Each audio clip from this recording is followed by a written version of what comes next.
नमस्कार दोस्तों, अपनी पाठशाला चैनल पर आप सभी का हार्दिक स्वागत है। तो मित्रों, कैसे हो आप सभी? मैं आशा करता हूँ कि आप सभी स्वस्थ होंगे, मस्त होंगे और निरंतर अपनी पढ़ाई में लगे हुए होंगे।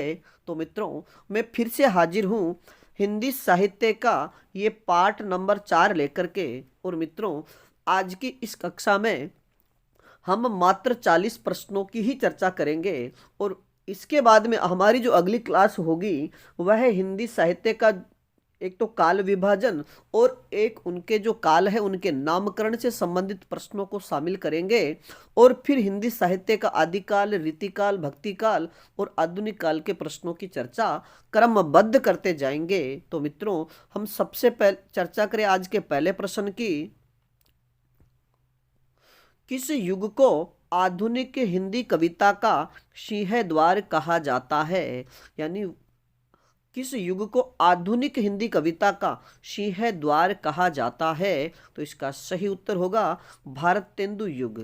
और मित्रों, आपको बता दें कि आधुनिक काल को भी जैसे प्रेमचंद युग, भारतेंदु युग, द्विवेदी युग, छायावाद, नई कविता, प्रयोगवाद आदि में विभाजन किया गया है। तो जो भारतेंदु युग है इसे आधुनिक हिंदी कविता का सिंहद्वार कहा जाता है। अगला प्रश्न, द्विवेदी युग के प्रवर्तक कौन थे? द्विवेदी युग के प्रवर्तक कौन थे? तो इसका सही उत्तर होगा महावीर प्रसाद द्विवेदी। मित्रों, याद रखिएगा कि जितने भी काल है उनके काल उस समय के जो प्रसिद्ध कथाकार, कहानीकार या भाषा को संशोधित या परिष्कृत रूप में उत्कर्ष पर पहुंचाने वाले जो विद्वान थे उन्हीं के नाम पर काल विभाजन किया गया। जैसे भारतेंदु युग की बात करें तो वो भारतेंदु हरिश्चंद्र के नाम पर उस काल का नामकरण किया गया। मुंशी प्रेमचंद की बात करें तो प्रेमचंद युग कहा गया। ऐसे ही द्विवेदी युग महावीर प्रसाद द्विवेदी के नाम पर इसका नामकरण हुआ है। और आप याद रखिएगा कि द्विवेदी युग की जो समय सीमा है वो 1900 से लेकर के 1800 ईस्वी तक है। और मित्रों, आपको बता दें कि हिंदी की सबसे महत्वपूर्ण पत्रिका सरस्वती का सर्वाधिक समय तक संपादन भी महावीर प्रसाद द्विवेदी ने 1903 से शुरू किया था। बात करें आज के, और ये पत्रिका 1900 से निकलना शुरू हुई थी, लेकिन महावीर प्रसाद द्विवेदी ने 1903 से इसका संपादन कार्य संभाला। अगला प्रश्न, हिंदी का पहला सामाजिक उपन्यास कौन सा माना जाता है? हिंदी का पहला सामाजिक उपन्यास कौन सा माना जाता है? तो इसका सही उत्तर होगा भाग्यवती। अब बात करें आज के अगले प्रश्न की। सन 1950 से पहले हिंदी कविता किस कविता के रूप में जानी जाती थी? यानी 1950 से पहले जितनी भी कविताएं लिखी गई वे कविताएं किस रूप में जानी जाती थी? तो इसका सही उत्तर होगा प्रयोगवाद। और मित्रों, प्रयोगवाद की अगर समय सीमा की बात करें तो 1943 से प्रयोगवाद की शुरुआत मानी जाती है। और इससे पहले का जो युग है 1936 से लेकर के 1943 तक, उस युग को प्रगतिवाद कहा जाता है। और अगर बात करें कि प्रयोगवाद शब्द का सर्वप्रथम प्रयोग किसने किया? तो इसका सही उत्तर होगा नंद दुलारे वाजपेयी ने। अब बात करें आज के अगले प्रश्न की। ब्रज भाषा का सर्वोत्तम कवि कौन है? ब्रज भाषा का सर्वोत्तम कवि कौन है? तो इसका सही उत्तर होगा सूरदास। मित्रों, याद रखिएगा कि सगुण भक्ति धारा को दो भागों में बांटा गया है, एक कृष्ण भक्ति धारा और दूसरी राम भक्ति धारा। और कृष्ण भक्ति धारा के सर्वश्रेष्ठ कवि सूरदास ने अपनी रचनाओं में, यानी इनकी 3 रचनाएं प्रमुख मानी जाती है, सूरसागर, सूरसारावली और साहित्य लहरी। तो इन्होंने अपनी रचनाओं में ब्रज भाषा का प्रयोग किया है, इसलिए ब्रज भाषा का सर्वोत्तम कवि सूरदास को ही माना जाता है। अगला प्रश्न, आदिकाल के बाद हिंदी में किस साहित्य का उदय हुआ? यानी आदिकाल के बाद हिंदी में किस साहित्य का उदय हुआ? तो इसका सही उत्तर होगा भक्ति साहित्य का। मित्रों, याद रखिएगा कि हिंदी साहित्य का जो काल विभाजन है, यानी हिंदी साहित्य को या हिंदी साहित्य के इतिहास को 4 भागों में बांटा गया है। सबसे पहला युग आदिकाल, इसके बाद में भक्ति काल, तीसरा काल है रीतिकाल जिसे श्रृंगार काल भी कहा जाता है, और चौथा जो काल है उसे आधुनिक काल या गद्य काल के नाम से जाना जाता है। तो आदिकाल के बाद जो जिस काल का उदय हुआ या जिस साहित्य का उदय हुआ उसे भक्ति साहित्य कहा जाता है। अगला प्रश्न, निर्गुण भक्ति काव्य के प्रमुख कवि कौन है?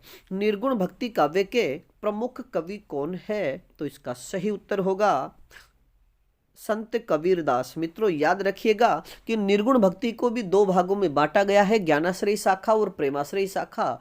और निर्गुण भक्ति धारा की जो ज्ञानाश्रयी शाखा है इसके श्रेष्ठ कवि कबीरदास को माना जाता है। और संत काव्य यानी जो निर्गुण भक्ति है या निर्गुण भक्ति धारा को संत काव्य डॉक्टर रामकुमार वर्मा ने कहा है। अब बात करें अगले प्रश्न की, किस काल को स्वर्ण काल कहा जाता है? कि हिंदी साहित्य का वह कौन सा काल है जिसे हिंदी साहित्य का स्वर्ण काल कहा जाता है? तो इसका सही उत्तर होगा भक्ति काल। और मित्रों याद रखिएगा कि भक्ति काल को हिंदी साहित्य का स्वर्ण काल किसने कहा? तो इसका सही उत्तर होगा जॉर्ज ग्रियर्सन ने। अब बात करें आज के अगले प्रश्न की, हिंदी का आदि कवि किसे कहा माना जाता है? यानी हिंदी का आदि कवि किसे कहा जाता है? तो इसका सही उत्तर होगा स्वयंभू को। यानी मित्रों याद रखिएगा हिंदी का आदि कवि स्वयंभू को। और अपभ्रंश का वाल्मीकि, अगर आपसे प्रश्न पूछा जाए कि अपभ्रंश का वाल्मीकि किसे कहा जाता है तो भी इसका उत्तर होगा स्वयंभू। अगला प्रश्न, आधुनिक काल का समय कब से माना जाता है? आधुनिक काल का समय कब से माना जाता है? तो इसका सही उत्तर होगा 1900 से लेकर के अब तक। मित्रों याद रखिएगा कि आचार्य रामचंद्र शुक्ल के अनुसार, क्योंकि इनका आचार्य रामचंद्र शुक्ल का जो काल विभाजन है वह सबसे महत्वपूर्ण काल विभाजन माना जाता है, तो उन्होंने आदिकाल की जो समय सीमा है वो 1050 विक्रम संवत से 1375 विक्रम संवत माना है। और भक्ति काल की अगर समय सीमा की बात करें तो भक्ति काल की समय सीमा उन्होंने 1300 विक्रम संवत से 1700 विक्रम संवत तक माना। और श्रृंगार या रीतिकाल की बात करें तो 1700 विक्रम संवत से 1900 विक्रम संवत तक माना। और आधुनिक काल की बात करें तो 1900 विक्रम संवत से अब तक आधुनिक काल की समय सीमा मानी जाती है। अब बात करें आज के अगले प्रश्न की, जयशंकर प्रसाद की सर्वश्रेष्ठ रचना कौन सी है? जयशंकर प्रसाद की सर्वश्रेष्ठ रचना कौन सी है? तो इसका सही उत्तर होगा कामायनी। और मित्रों याद रखिएगा कि कामायनी में शैव दर्शन यानी ये जो कामायनी रचना है ये शैव दर्शन पर आधारित है। और अगर इसके सर्गों की बात करें कामायनी में कितने सर्ग हैं तो कामायनी में 15 सर्ग है। और जयशंकर प्रसाद की यह सर्वश्रेष्ठ रचना 1935 में प्रकाशित हुई और ये 1928 से इसकी रचना शुरू होती है और इसकी रचना में 7 वर्ष का समय लगा। और मित्रों याद रखिएगा कि जयशंकर प्रसाद छायावाद के सर्वश्रेष्ठ कवि यानी छायावाद के जो 4 स्तंभ है उनमें प्रथम स्थान पर जयशंकर प्रसाद को रखा जाता है और जयशंकर प्रसाद को छायावाद का ब्रह्मा कहा जाता है। अगला प्रश्न, बिहारी ने क्या लिखे हैं? यानी बिहारी ने जो अपने रचना है वो किस छंद में लिखी है? तो इसका सही उत्तर होगा दोहे छंद में। अगला प्रश्न, कबीर किसके शिष्य थे?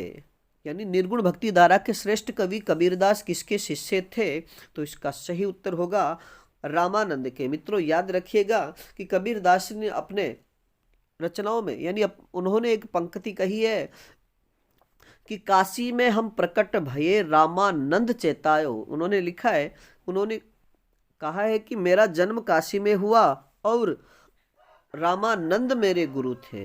राम नाम शब्द जो देने वाले थे वो रामानंद ही थे। अगला प्रश्न, पद्मावत महाकाव्य कौन सी भाषा में लिखा गया है।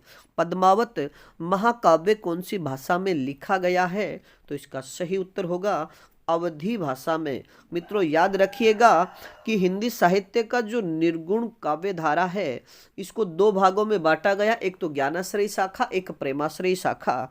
और प्रेमाश्रयी शाखा के सर्वश्रेष्ठ कवि मलिक मोहम्मद जायसी माने जाते हैं। और मलिक मोहम्मद जायसी की अगर श्रेष्ठ रचना की बात करें तो श्रेष्ठ रचना पद्मावत है, और पद्मावत की रचना अवधी भाषा में की गई है। अगला प्रश्न, चंपू काव्य किसे कहा जाता है? चंपू काव्य किसे कहा जाता है? तो इसका सही उत्तर होगा गद्य और पद्य मिश्रित रचनाओं को चंपू काव्य कहा जाता है। अगला प्रश्न, कलाधर उपनाम से कविता कौन से कवि लिखते थे? यानी कलाधर उपनाम से कविता कौन से कवि लिखते थे? तो इसका सही उत्तर होगा जयशंकर प्रसाद। और मित्रों याद रखिएगा कि जयशंकर प्रसाद की कलाधर नाम से जो रचना लिखी गई है उसका नाम है चित्राधार। तो चित्राधार जो कविता संग्रह है वह उन्होंने कलाधर नाम से। और एक बात और याद रखिएगा कि ये कलाधर उपनाम से जो जयशंकर प्रसाद जब रचना लिखते थे तो वो रचना ब्रज भाषा में लिखा करते थे। ये भी अब बात आप याद रखिएगा। अगला प्रश्न, रस निधि किस कवि का उपनाम है? यानी रस निधि किस कवि का उपनाम है? तो इसका सही उत्तर होगा पृथ्वी सिंह। अगला प्रश्न, प्रेमचंद के अधूरे उपन्यास का नाम क्या है? यानी मुंशी प्रेमचंद का जो अधूरा उपन्यास है उसका नाम क्या है? तो इसका सही उत्तर होगा मंगलसूत्र। और मित्रों याद रखिएगा जयशंकर प्रसाद ने भी 3 उपन्यास लिखे, कंकाल, तितली और इरावती। तो इनका जो इरावती उपन्यास है वह भी अधूरा उपन्यास है। अगला प्रश्न, हिंदी का सर्वाधिक नाटककार कौन थे?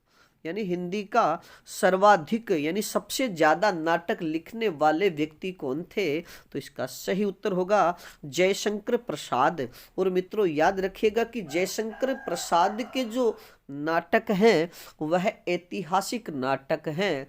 इसलिए मुंशी प्रेमचंद ने जयशंकर प्रसाद के विषय में कहा कि जयशंकर प्रसाद गड़े मुर्दे उखाड़ते हैं।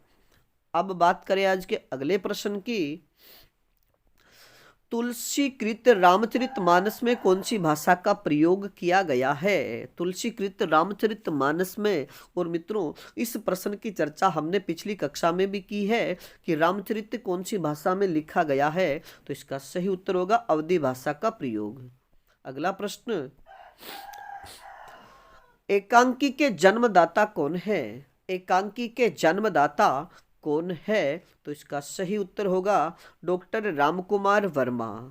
मित्रों यानी हिंदी में एकांकी के जनक या जन्मदाता डॉक्टर रामकुमार वर्मा को माना जाता है। अगला प्रश्न, मीराबाई ने किस भाव से कृष्ण की उपासना की है? मीराबाई ने किस भाव से कृष्ण की उपासना की है? तो इसका सही उत्तर होगा माधुर्य भाव से। अगला प्रश्न, रामचरितमानस का प्रधान रस क्या है? मित्रों इस वाले प्रश्न की चर्चा भी हम पहले वाली क्लास में कर चुके हैं कि रामचरितमानस में किस रस कौन सा रस प्रधान रूप से माना गया है? तो इसका सही उत्तर होगा शांत रस। अगला प्रश्न, सबसे पहले अपनी आत्मकथा हिंदी में किसने लिखी? यानी सबसे पहले हिंदी भाषा में अपनी आत्मकथा लिखने वाले व्यक्ति कौन है? तो इसका सही उत्तर होगा डॉक्टर राजेंद्र प्रसाद। अगला प्रश्न,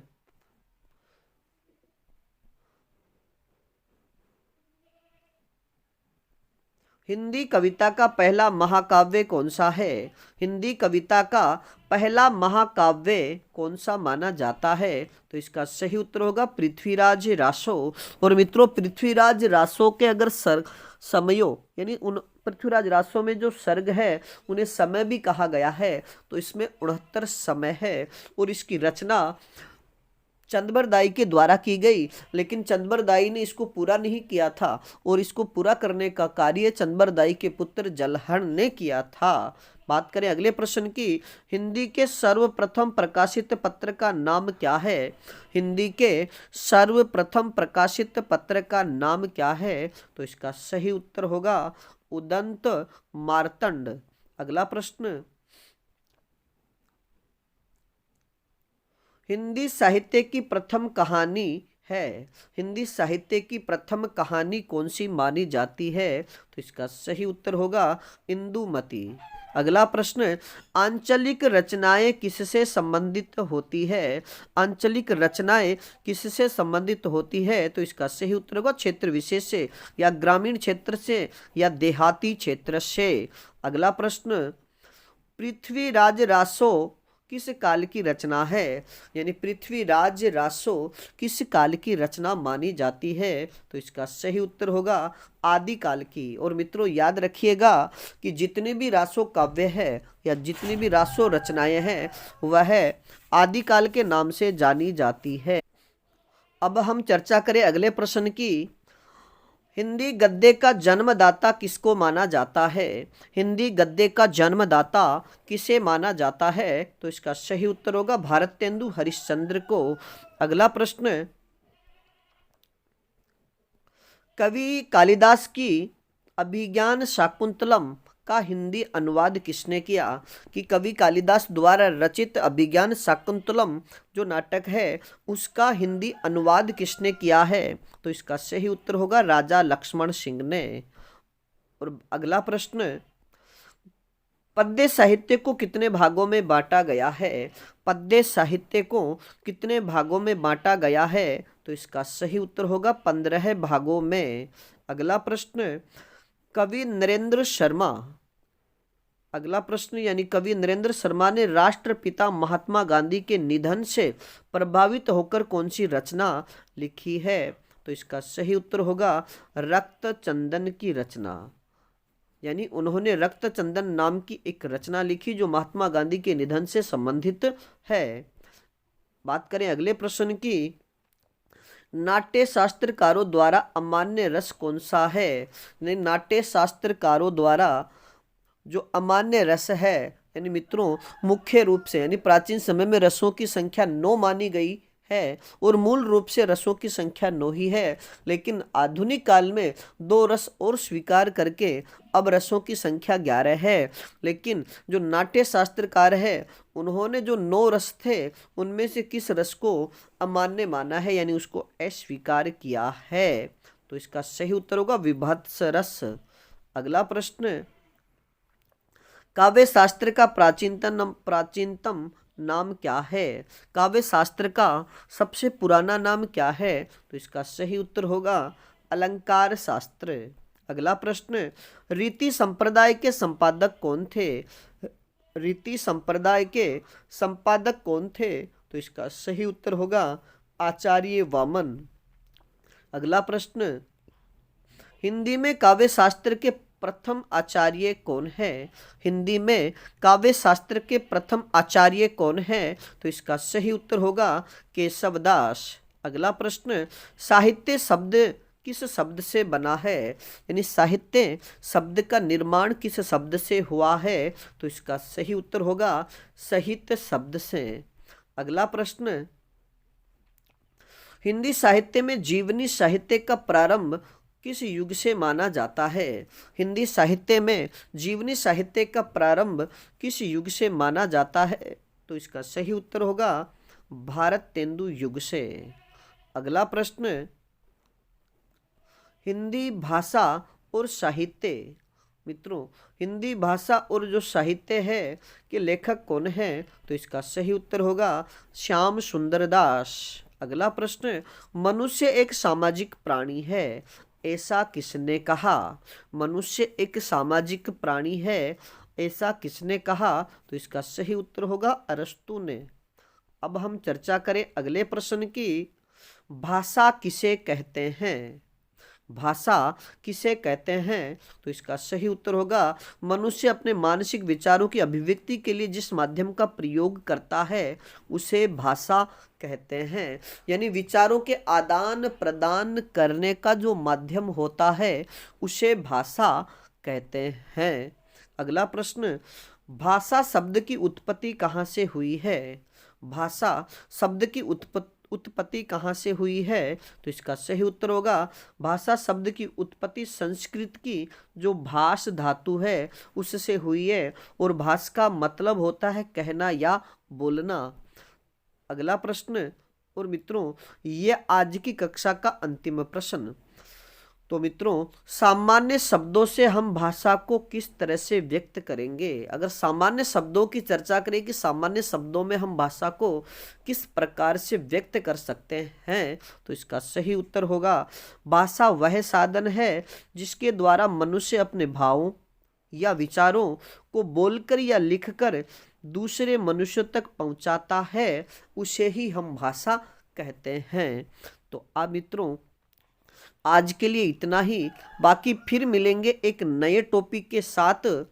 और अगला अपना जो टॉपिक होगा वह होगा हिंदी साहित्य का काल विभाजन व कालों का नामकरण। तो अगर आप हमारे चैनल पर नए हो तो हमारे चैनल को सब्सक्राइब जरूर कीजिएगा। धन्यवाद।